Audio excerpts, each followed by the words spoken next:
Hey there, seekers of spiritual, tangible results. Welcome to the No Nonsense Zone, where common sense meets the spiritual. I'm Jason Parks. I'm Emma Romano, your unapologetically real spiritual guides. We don't sugarcoat, we don't dance around the woo-woo, we just deliver the raw, kick-ass truth. Join us each episode as we dive deep into the mystical, cut through the bullshit, and show you how to manifest the tangible results you've been craving for. No fluff, no filters, just two mentors on a mission to elevate your mind, body and soul. Get ready to transform your life like never before. This is Soul Aligned Results, where spirituality meets the real world. Welcome everybody, this is Soul Aligned Results. You have Emma Romano here with the amazing Jason Parks. Woo-hoo, guys, the day is, okay, just for full in disclosure here. Get on the Zoom here with me, mate, Jason, and he's like, I'm on fire. Come on, I'm angry. Let's go. I'm like, all right. So I don't even really know what today's podcast is about, and I'm excited for it. So literally the title of it is Protecting Your Dreams. And I'm like, go for it. Jason, all yours, pal. Well, I sit here with my beautiful tea. Yeah, no worries at all. Thanks, Emma. So we're all aware by now that there's a language warning on this podcast. And we're probably going to exceed that today because I'm really Jason angry. I'm cranky about this. So what I want to talk about is protecting your dreams, and I'll tell you about how this comes about. So one of the things when you're doing, so at the moment I'm doing a 12-week group mentoring course on creating like deep, lasting transformation, personal transformation, not about collecting techniques, but how to build an infrastructure that evolves as you're going through process so that you actually have something you can take with you. You don't have to be actually amazing. And it's not fluffy because you've done 3. Yeah. I had to watch the recording of 1 3 times. Yeah. Yeah. It's we're in there.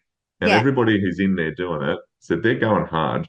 Yeah, right. It's full on. It's amazing. It's amazing. Yeah. Sorry, go on.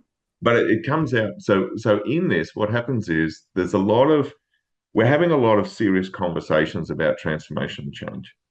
And one of the things that's coming up in that, which is so important, is that the way that we're being sold on the idea of personal development is that it's somehow going to be easy. Mm. And it's really, really not. Mm. The reason it's not is fundamentally because we're dealing with what we call entropic forces.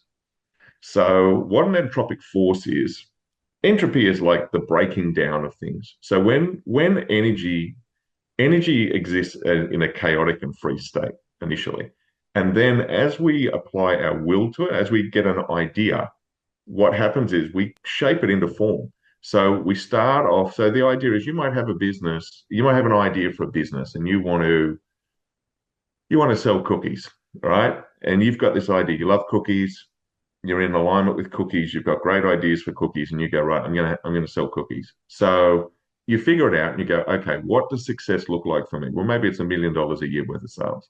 So if I've got $1 million cookie business, when I start off, I'm gonna have $0. I'm going to start at the very beginning because everything does.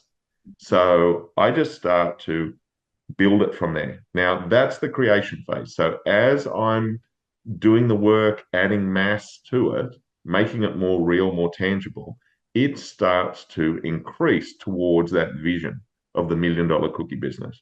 Now, I'm going to learn a lot of things on the way. I'm going to change tack. I'm going to use strategy. I'm going to work my way through, or I'm going to quit. Now, if I quit, what I do is I allow entropic forces to pull it apart. It's not the right timing, okay? I've shortened the timeline because what happens in everything that I create is that it keeps going until it hits $1 million picture. And I go, yep, that's what I set out to create. And then it stops creating. Now, in the creation phase, energy is being released. So I'm usually quite excited. There's a lot of inspiration. There's new ideas. New stuff is coming in all the time because energy is being released.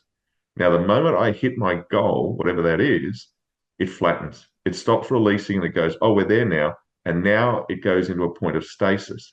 So the $1 million cookie business remains a $1 million cookie business for a time. Mhm. And then after that time, external pressure starts to push upon it. And when that happens, it starts to lose energy and it starts to break down. This part of this process is called entropy. And this is where entropic forces come into play.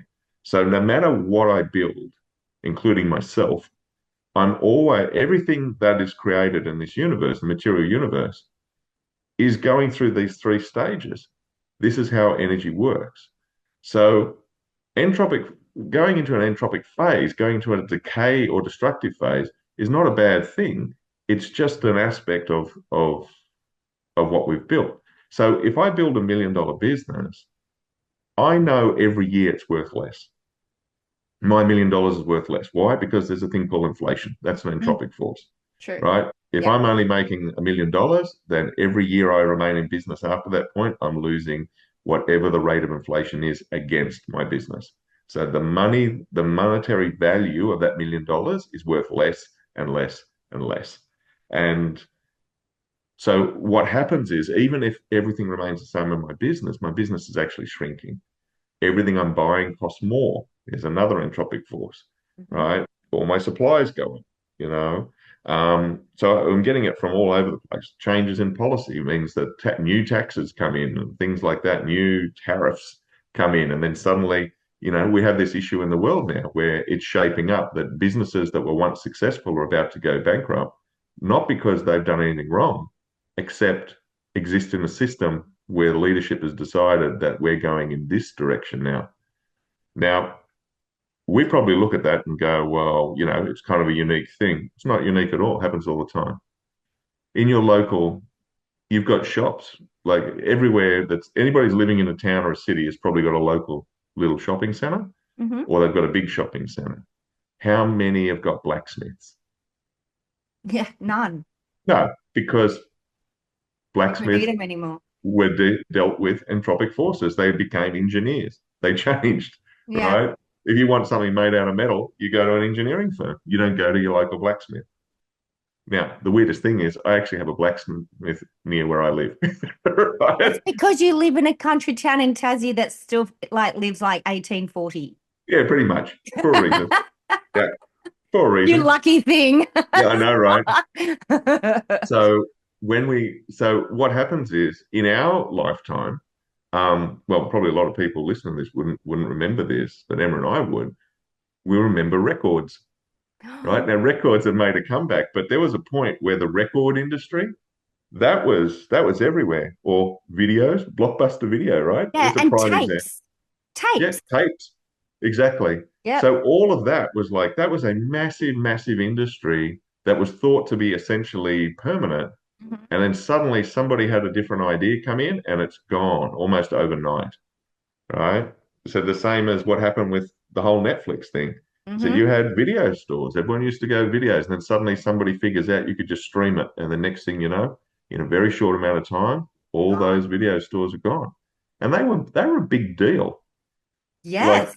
going to Blockbuster Video, like even now you see the buildings where they used to be, right? They're big commercial ventures. There are a lot of floor space Hmm. that was being sustained through that. And it happens with everything. Like everything keeps evolving.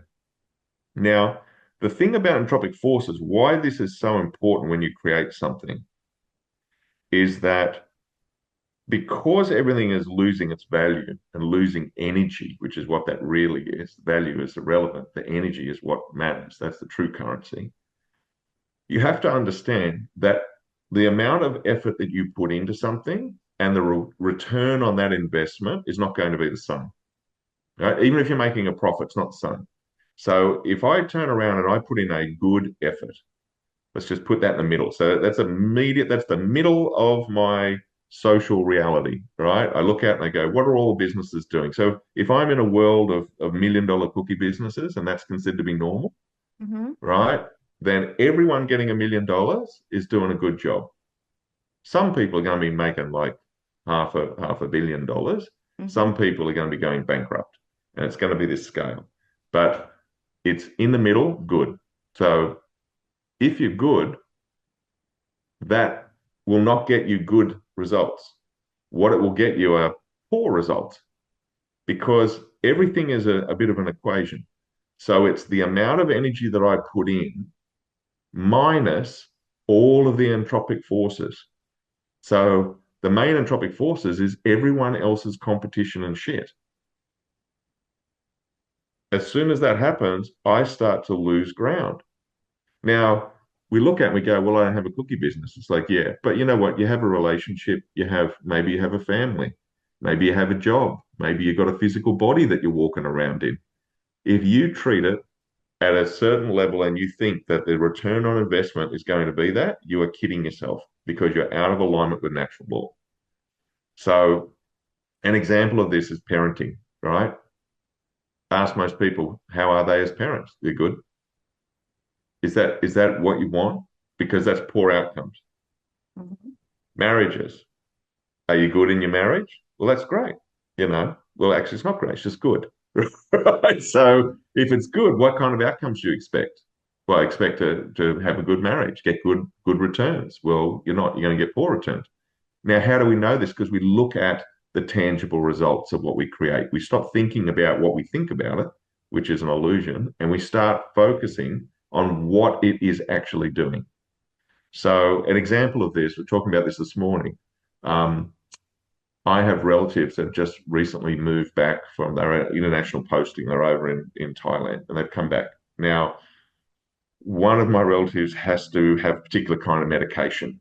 Now, they've been through years of trials and working through everything in Thailand. They got everything worked out. They found out exactly what medication they need to have. They've come back to Australia, and Australia has said, you can't get this on Medicare because you have to try this other drug for 6 months before we can sign off on it. And it's like, but we know that that makes me sick and it doesn't work. Oh, yes, but the paperwork says you have to do this before you can do that. That doctor is not allowed to be prescribed the medication that will work because the system is set up to make sure that you have to do this before you can do that. Now, there's no reason for that except somebody's figured out how to make money out of it. And that's the only reason why that exists. Okay. Mm.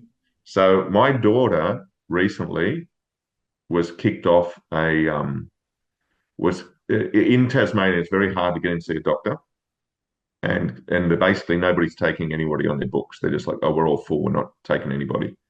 So Wow. my daughter's Yeah. been registered on the books of a medical center for years, right? But she doesn't get sick much. So she was unwell the other day, and my wife rang up to get her into an appointment, and she was told that you can't book in here because your daughter's not on the books. And it's like, what do you mean she's not on the books? She's been there for years. It's like, oh, yes, but she hasn't been in the last 12 months. And because she's not in the last 12 months, we've kicked her off the books. So So if you have to you're go and find, well, so if you're well and yeah, doing life well and your body is well, you you are kicked off the medical books in if you've been well for a year. yeah, that's exactly right. Because you're not doing your job. And this is where tangible results are important because you look at it and you go, it doesn't make sense. Wouldn't you want clients who aren't sick all the time to be on your books because it gives more space for you to be able to treat more people and therefore you can expand your client base and so on. So yeah, well, okay, that makes sense, but that's not the model. The model is your job is to make your medical center profitable. They're not there to serve you, you're there to serve them. Yeah. And we know that because we look at the way in which they conduct their business and how they work it. We have this constant problem in Australia where politicians are talking about, oh, the medical system is, it's getting more and more expensive because it doesn't fucking work. That's right. If it worked, it should be getting cheaper. It should be more efficient. We should be getting better outcomes. People should be less sick and therefore not so heavily reliant on the system. Mm. And worse than that, it's built so that it can maximize the milking of money because that's what it's for, because it's all set up and owned by investors. And now it's all about a you are a producer of economic resources for an investor. That's what your job is. This has got nothing to do with people offering the service of healthcare. It's just businesses now. Now, it's not just to have a go at doctors, because let's face it, our entire society is built around this model. There is, Yeah, and I really want to do a big shout out to doctors because I actually work a lot with doctors and psychiatrists and yeah, psychologists because they come to me because they're burnt out and yeah, they're like, I am not living the dream that I thought I had signed up to. exactly right. Because when they leave school, they go into, into 5 years or 6 years of learning.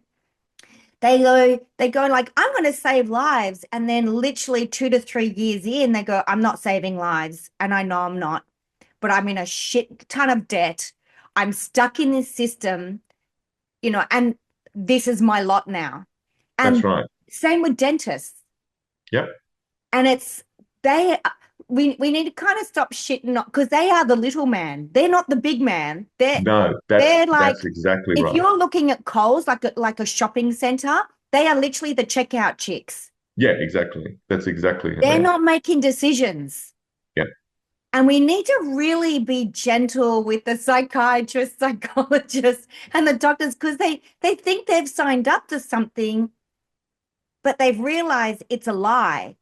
yeah, And they are burnt out, they're miserable, they're sad, they know they're not doing anything great, and they're not happy. You got to you show me a healthy doctor. yeah, yeah. I And it's don't know terrible. one. It's I don't know a healthy undeniable. doctor. Yeah, it's undeniably terrible because Yes. it's as you say, it's spot on. So I'm not having to go at doctors. The system that's been built up is not about Yeah. doctors. If you want to know who's responsible for that, you are. Mm-hmm. We are. If you've got a superannuation policy, that's invested in some form of hedge fund or similar, and they're investing in what makes money, and they're making decisions about what makes money. And medical system can make a lot of money. So if you're upset about the quality of healthcare that you got, well, it's kind of because of who you're investing with.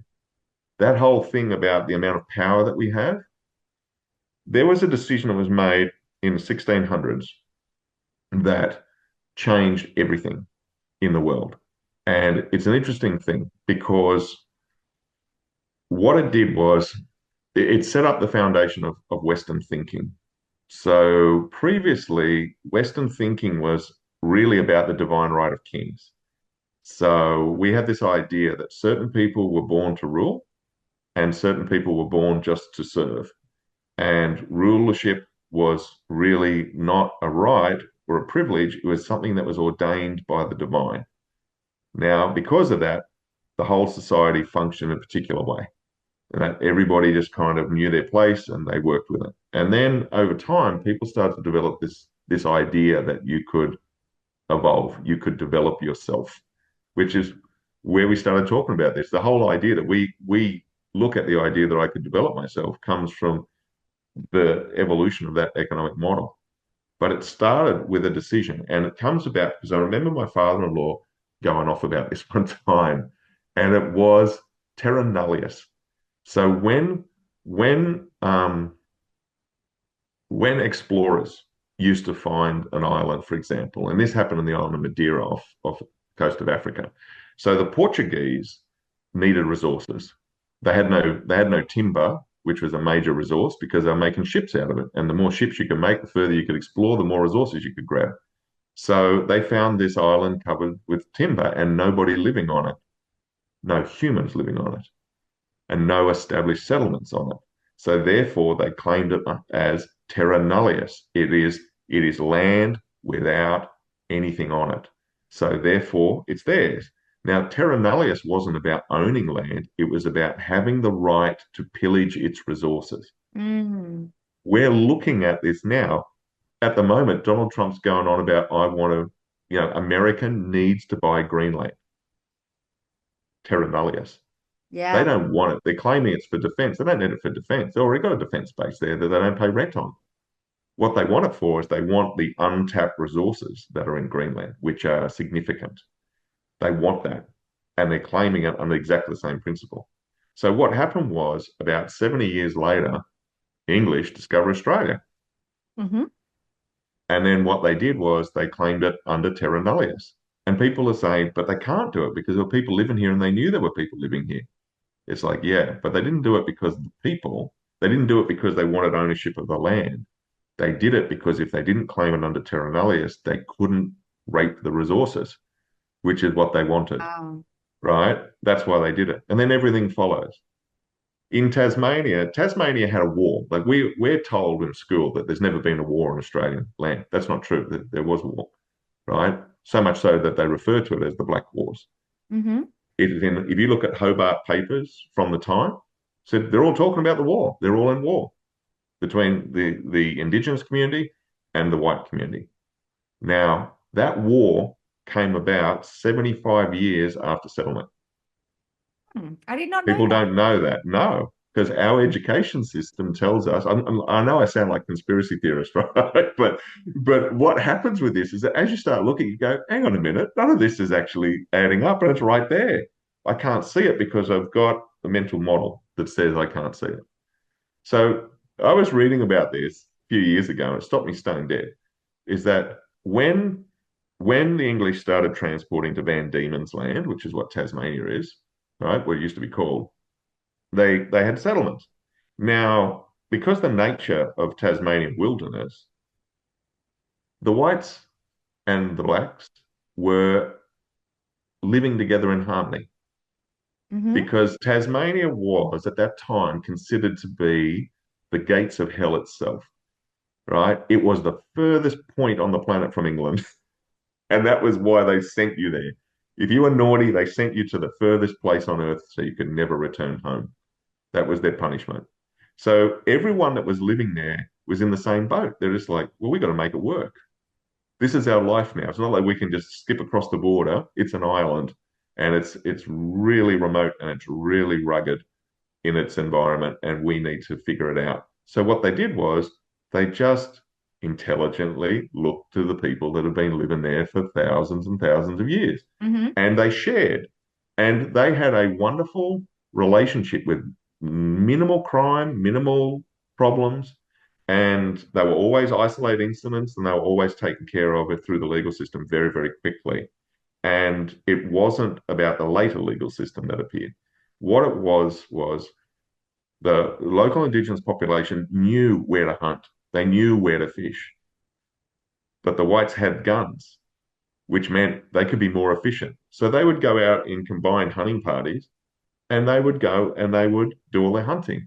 And then they would divide it all up, and the indigenous communities had all of its food, and the white communities had all its food, and everybody was fine. Everyone was going along, not a problem. And then someone with a pen in England, 75 years later, writes a law, and that law says you are not allowed to have any access to any land except for what it says on the map is yours. And you have to put a fence around it, and that you have to live off that. And then what happened was, without any choice or any decision on their part, much like the doctors, they said people are now forced into a position where if you've got this tiny little bit of land that you have to try and survive off or you're starved to death, well, guess what? People start fighting with each other. And Wow. once upon a time, hunting parties would walk through and kill kangaroos on your land. Well, you can't let them do that now because if you do that, then you're going to starve to death. And they're just going to walk off because they don't have fences. They don't need it. They're just walking around following the game as it works, and they've got their territories all set out culturally. But everybody's moving around to a certain degree because they know you have to be part of nature. That rule with a pen said nature doesn't exist. We exist. Law exists. And what it did was it polarized the community to such a degree that they started fighting with each other and they created a war. If you read the newspapers from the time, this is not like this is not like a quiet eradication or anything like that. So the white community honestly believed it was going to be made extinct because it was under threat, because they were being starved out. People were starving out. People were being killed. The black community was killing white settlers. Settlers were killing the black community. People that a year earlier they were all friends and hunting together and living together, So right? help our listeners? What are they This helps getting our out of it? listeners because this is the major thing. When you start to create something, you have a vision of what you want to create. This entropic force of the paradigm that you exist in, everybody around you, the idea that you know something, you know this is what it is. I mean, Emma and I always laugh about my reaction to the term "it is what it is," right? When somebody He says hates it is it. what it is, yeah, when you He say it is hates what it. it is, you Yeah. say, I already know and I don't have to put any energy in, Yeah. right? So Yeah. this is the problem. Because what you do is that you will, all of this idea, and the reason I'm talking about this is because what we're talking about here is a paradigm. Mhm. It is a mental model that you function under. So you can have a mental model that life is hard. You can have a mental model that you need to, in my town, I've only got this supermarket, so that's the only place I can go to shop.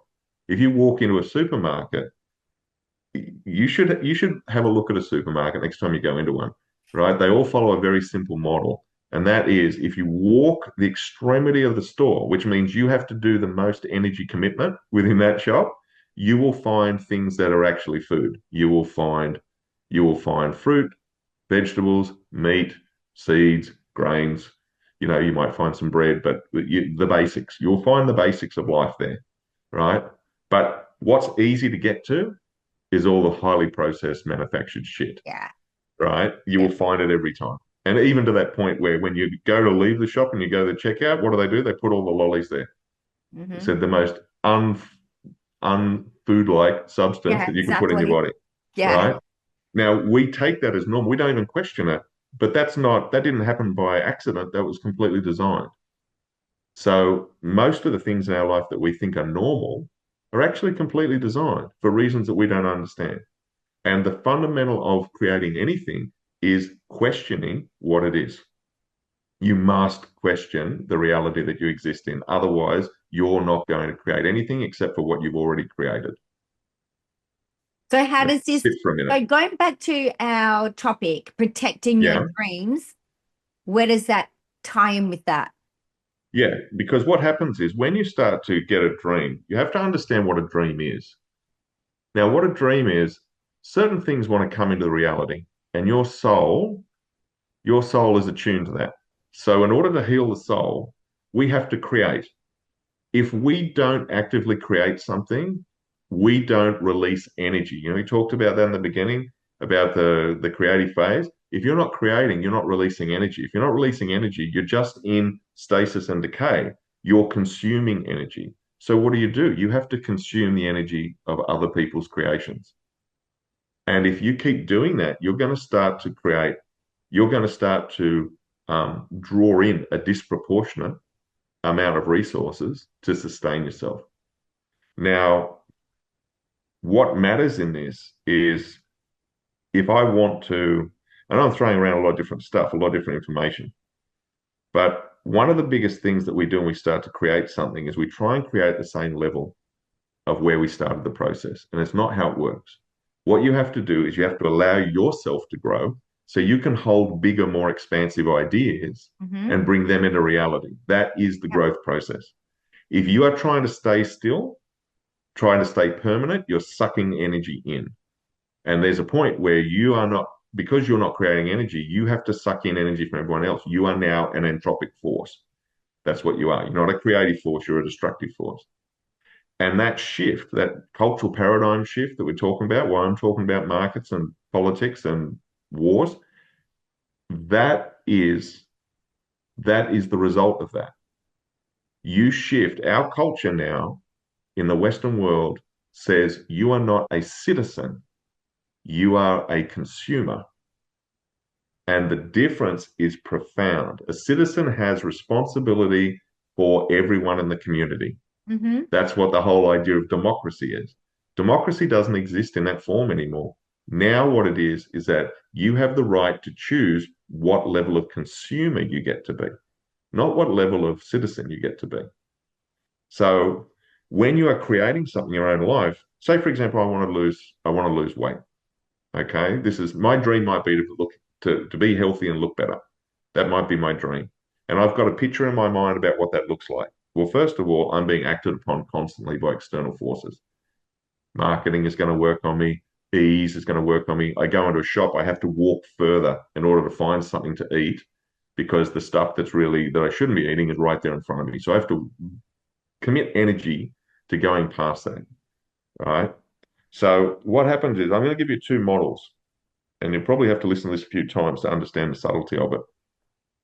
But if you want to, if you want to lose weight, you have to use the science, right?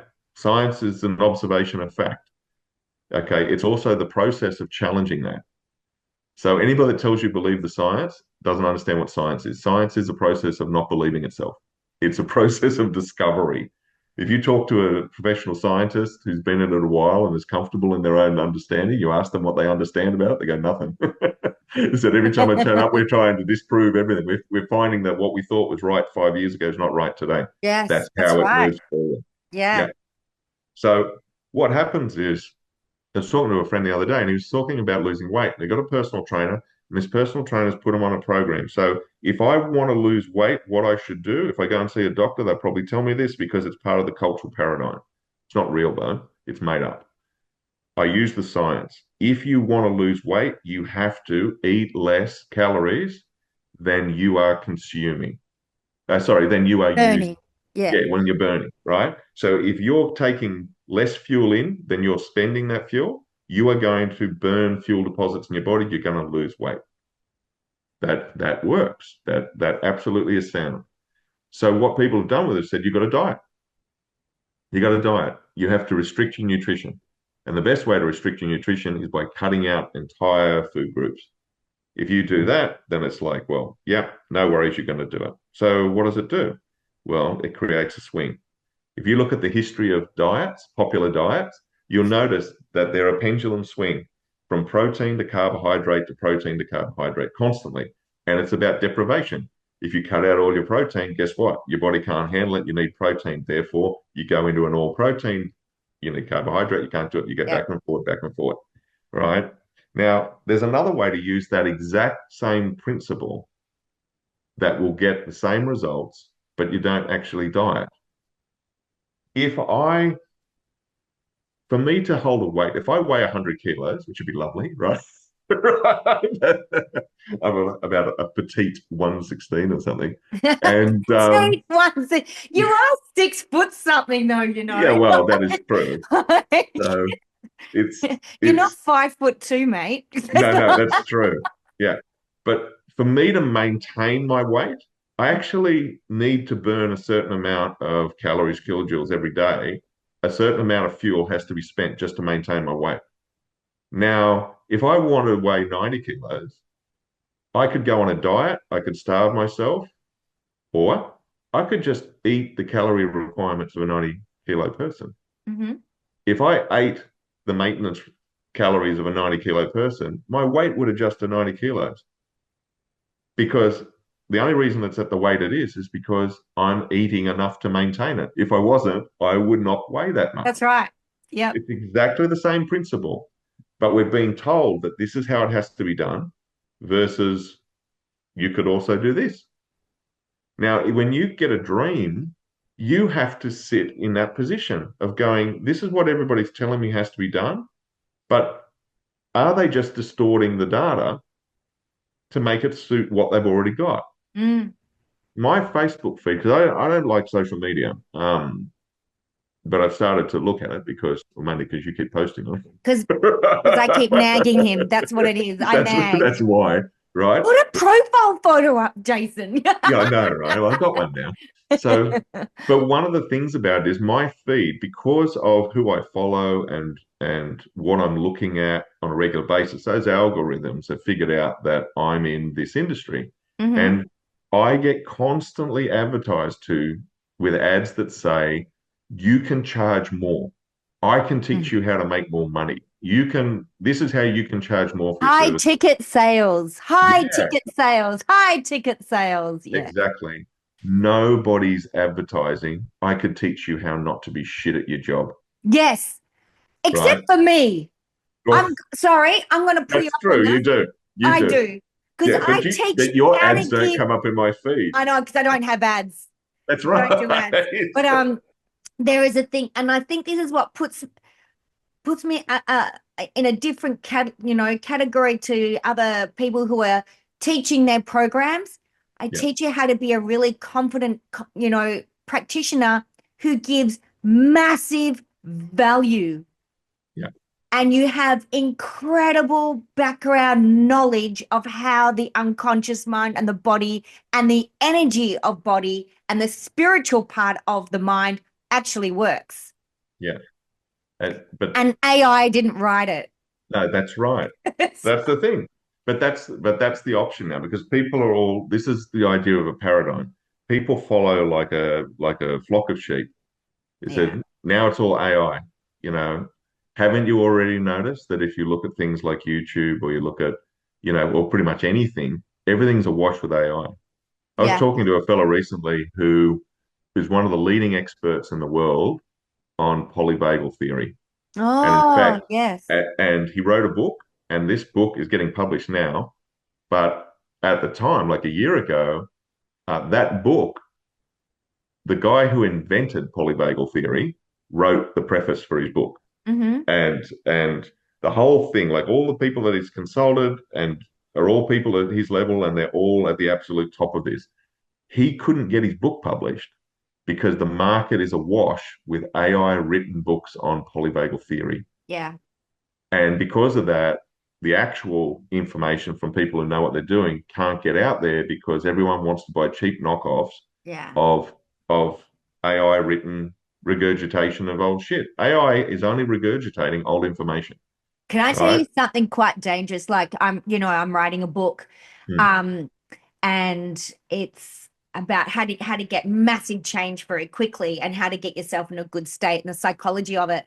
And there's this company I'm self-publishing, and it's like $8,000 just self-published. And there's all these businesses that are coming up on my feed going $500, $800. I'm like, how?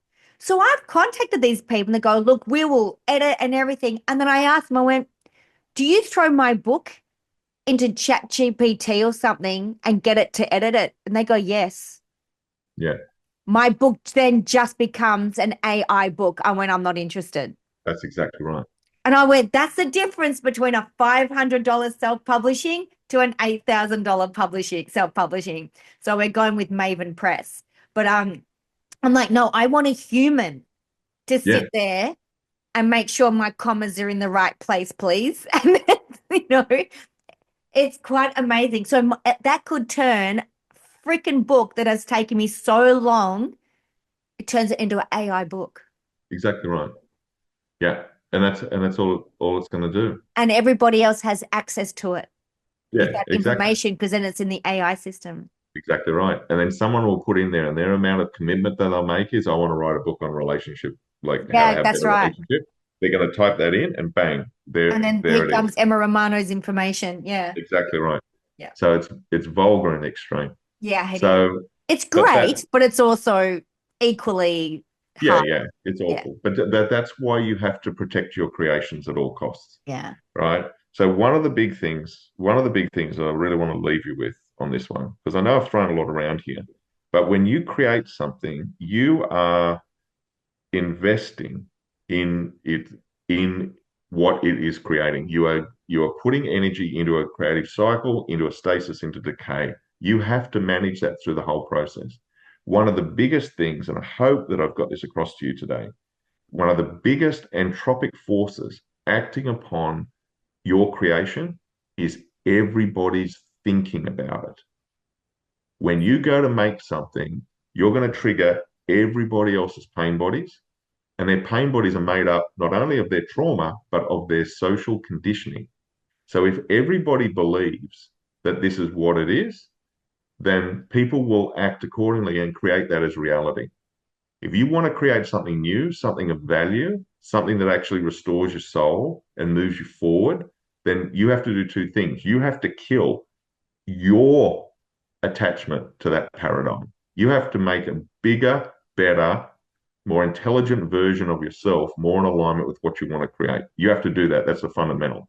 And as part of that process, you have to get away from the idea of competition because competition is the fundamental of our paradigm. Yeah. We believe competition is a fact. It's not, it's an agreement. Hmm. We're all deciding to compete, therefore, competition is real. So it's not real. People who are actually really successful are not competing with anyone. It's true. They're just creating outside of that paradigm. Yep. Because if you're competing, what are you doing? You're not creating, you're consuming other people's creations. And That's what I'm you going do. to tell you how to spot somebody who's in competition, especially in our world. They start shitting on other people and other therapists. Yeah, straight away. They'll start, even if that other therapist is an idiot or whatever, but they don't stay in their lane. Yeah, Then they'll comment on other, things like that. Like you always know the ones who are integrity and who I give massive value are the ones who just stay in their lane. They're just giving massive value to the world and they're doing a really good it's a tough job. Not yeah, many of us have been in this business for more than a year, yeah, that's right. you That's know. what people don't understand about this. Yeah, I'm 10 They years think this that year. How long have you been in this business for, Jason? How long have you been doing it about for? the same. 10? I think Yeah. about the same. Yeah, Yeah. it'd be probably 9, 10 years. Yeah. I mean, I've been studying this work since I was 12. Oh, yeah. So, you Yeah. know, Yeah. so 42 years, Yeah. you But know. it's when like to all those other coaches, therapists, leaders out there, it's not an easy job No. because our business is a complete reflection on who we are as people as well. And if you want to give up because it's getting tough, that means you're giving up on yourself because you think you're tough. You're Yeah. you're too hard to handle right now. And it is a constant upgrade of our own values, of our own identity, of our own agreement. It is constant. You might get a weekend off. This is what I say, right? Especially this year being the year of the snake. I literally this is I know you guys are going to get this later in the year, but today is the 17th of February 2025. We've been in the year of snake, I don't know, like Couple of 2 weeks, weeks. 3 weeks, something, not even, right? Yeah. It's kicked my freaking ass. So on the weekend, I went camping with my husband. We were literally in a swag, freaking so romantic and cute and all gorgeous. It was beautiful. It was amazing. I literally looked up to the heavens. I went, you need to give me a fucking weekend off. That's right. I need to regulate my nervous system. I need to fall in love with myself again instead of going, oh, this is wrong. Oh, shit. Got to create this. Oh, crap. I thought I was doing so well. Oh, I see a part of me that I don't like. I said to God, I'm literally, just give me a fucking weekend off, right? And I Yeah. did. I got a weekend off. It was so good. But this is what it's like. Yeah. And you cannot give up. And I'm going to tell you a little story. So many times I've been in this business 10 years and I'm still a baby in this business. And full disclosure, I have done so many online things and no one's turned up. Yeah, we've all had that. No one has turned up, but I'm going to tell you now, I still do it. Yeah. I still act as though I've got a crowd of 1,000 people's watching me and I will record it and then I have it. But why I still turn up and why I still do it, even if back in the day when I had no clients, I had a teddy and I would put Teddy on my table and I would spend an hour with Teddy and I would write up 10 fake names and addresses and fake clients. And because I wanted 10 clients a week, I was working part time elsewhere. I wanted Yeah. 10 clients a week. So I would create 10 hours a week with Teddy on my table. I wouldn't sit there for 5 minutes because I wouldn't work with a client for 5 minutes. It was an hour. Do you know how hard that is to be consistent in that? I think I did it for about 3 weeks and then bang, I was not getting 10 clients a week. I got 20 and I had to quit my job Yeah. And because we're putting energy in. It is yeah, like, I'm committed to this. If you can't sit there with your teddy for 10 hours a week or 5 hours, however long you've got, and commit to your teddy, you're not ready for a real person. mm, If you can't sit there and you want to run an online Zoom thing or something and you go, oh, no one's turned up, so I'm not doing it, you're not ready for people to be sitting in your container ship because you are not safe. yeah, You have to have someone, you have to have a place for people to be held energetically. And if you're not turning up for your stuff, why would somebody else turn up for you? exactly right. And it's hard that, but that's what it takes. If Yes. you want to create something, it is not necessarily difficult, but you've got to commit your resources to it. When you make a decision, you have to make a decision that is absolute. Manifestation follows decision making. Yeah. And this is where people get hooked on this. They go, I don't understand why that person's a complete arsehole and yet they're so rich. It's like being a nice person's got nothing to do with it. They're following the But rules. exactly. Can we talk about that for a second? Yeah. Money, money just doesn't just go to nice people. Money is Well, like clearly air. not. Air doesn't, exactly. Air doesn't just go to nice people. Money Yeah. is just a resource. It's not, it's like not just good people get to eat apples. Anyone can eat an apple. Yeah. That's right. If you follow certain rules, like you go to where Yes, apples are, that's you, right. you get those apples, you start chewing, Yes, right? If yes. you don't do those things, you don't get to have apples. And I can tell you, I've seen this so many times, not just in industry, but in life everywhere, where people will turn around and they will say, my life's not working. Stop thinking about what you think something should be and start looking at what it is. I often go off about the education system in Australia, Yeah, yeah, right? Now, the education system in Australia is good. That's why it gets poor results, yeah, because right? it's just That's all. good. Yeah. Now, the teachers in that are doing the best job that they can do within those Yeah, parameters. And yeah, every time they turn around, somebody moves the goalposts. It yes. is a very thankless, not particularly highly paid or respected job. It is a terrible job. And we expect a person to sit in a room 6 hours a day with all of our parenting fails. Mm-hmm. Right? And Like fix you them. go home and you've got a couple of parenting fails. They've got 30, Yeah, right? they do And not they've get got paid no enough. power. Yeah. They don't have any power to do anything about it because the No, moment that they try and do something about it, somebody runs around screaming about their rights, yeah, yeah, right? You don't have rights, you have responsibilities. Let that sink in for a minute. To have power is to take more responsibility. If you yeah. want to create a business that's making double what you're making now, you're going to take double the responsibility. If you don't have that in your head and you're not prepared to become the version of you that can take that in your stride, then you're not going to make it because you're going to make this. Mm-hmm. And this is where people fail. It's not that they don't know how to manifest, is that they keep choosing to manifest at the same level, get the same results at the same time, and then be dissatisfied with it.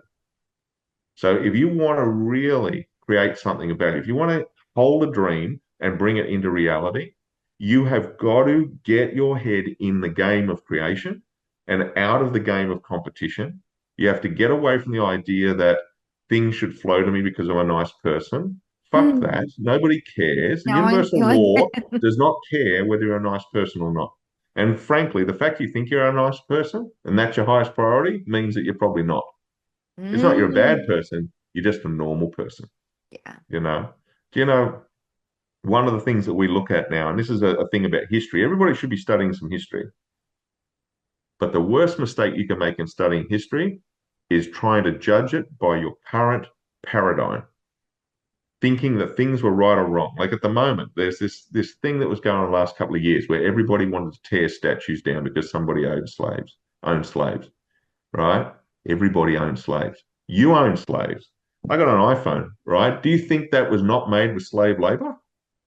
So we know it was made out of slave labor. We know the lithium, the cobalt that makes the lithium in the battery was dug out of mines in Africa in which most of the population is dead within 5 years, right? Wow, I didn't know that. Yeah, about 20% of that population are children under the age of 10. Now they do that because not because they are slaves with contracts, but because they are economic slaves. If you are buying t-shirts for $1 a pop, then you are supporting slave labor. I saw a Exactly. guy. Now I live in southern Tasmania, right? Now, one of the things in southern Tasmania that people don't realize is that this place was built out of slaves, convict labor. That is Yeah. unpaid workers that are being there contracted to do the work and they're not able to receive the rewards of their work. That was my ancestor. We were the convicts. Yeah, yeah. So, and that's what happened. But in Tasmania, there was two settlements. You have the north and the south. In the south, everything is two-thirds bigger. So when you look at the historic buildings that were built during that period, they're all almost identical, but massive by comparison. And the reason they were massive is because they had free labor. They didn't have slave labor in the north, but they had resources.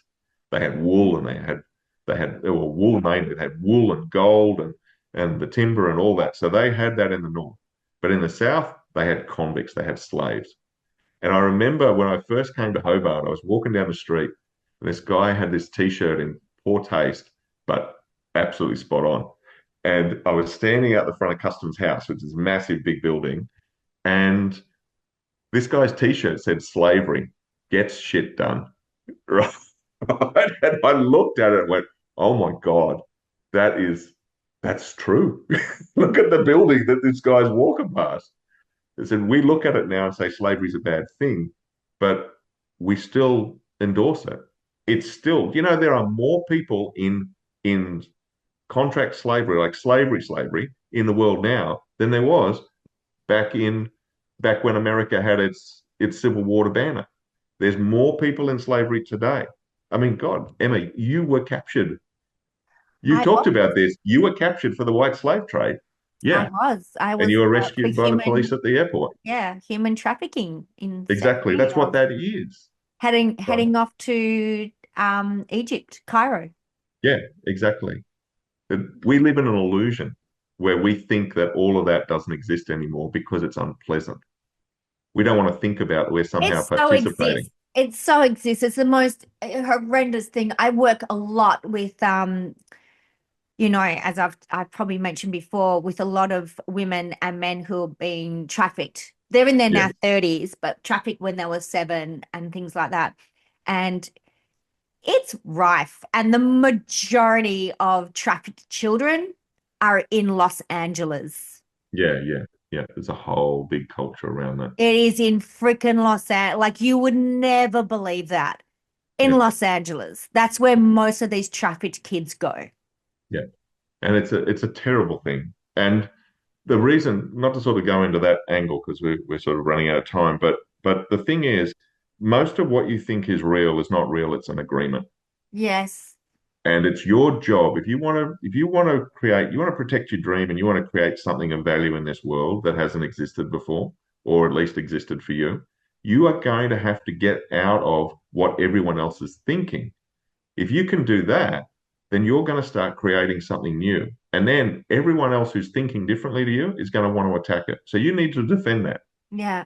So I hope today, I know I've had a bit of a rant, we've covered a lot of different things, Yeah. but I hope that's the takeaway for you. If you have an idea in your heart that you want to make real and that you're working on it and it's hard, understand that that's the process. You're Yeah. doing the right thing. Don't Yes. lose heart at this. Up your game. Invest Yes. more energy in because And don't sit there and go, oh, it's a sign from the universe. I shouldn't be doing it. That's no, no, no, bullshit. no, That no. is absolute bullshit.